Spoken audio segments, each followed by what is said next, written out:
Magandang buhay guys, samahan niyo po ako dito sa Padre Pio na matatagpuan po sa Santo Tomas, Batangas. Ito po yung pinapasyalan at talagang dinadayo upang manalangin, especially ng mga Katoliko.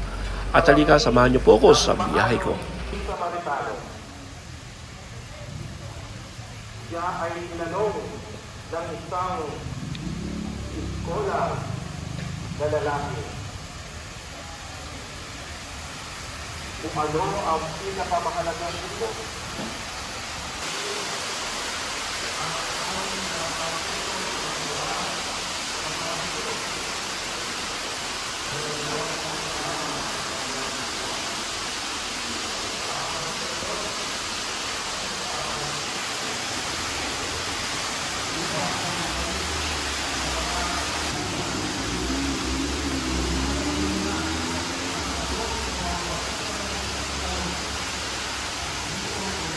Tumanggap ng mabuting balita na galing kay Jesus. Katalinuhan at karunungan ang siyang mangingibabaw.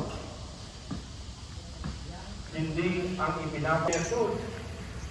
Ipinakita niya kung paano niya inunawa ang mga kalooban ng Diyos sa ating buhay araw-araw.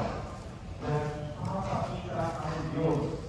Ipinapakita sa Diyos bilang isang misyonero na nagpunta na tayo ay makasunod sa kalooban ng Diyos araw-araw.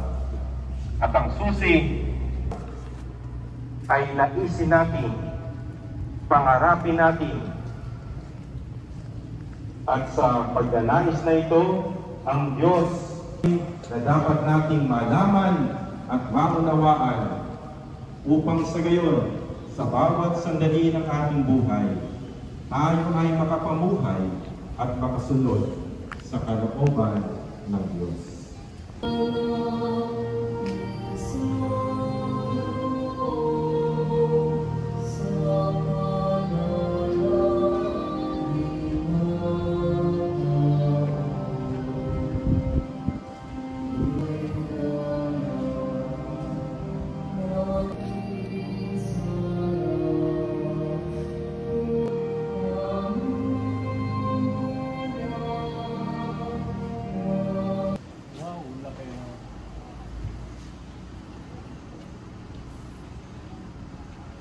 Ginugunita si San Francisco Javier.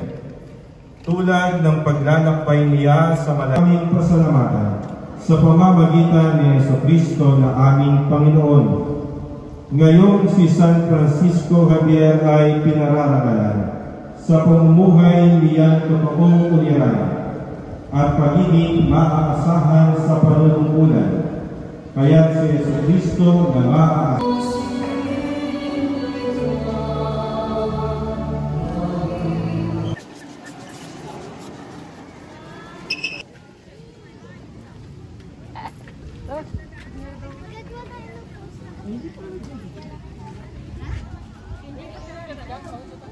Dahil sa may Padre Pio sa may Santo Tomas, ito po ay mga 2.5 hours mula sa Manila.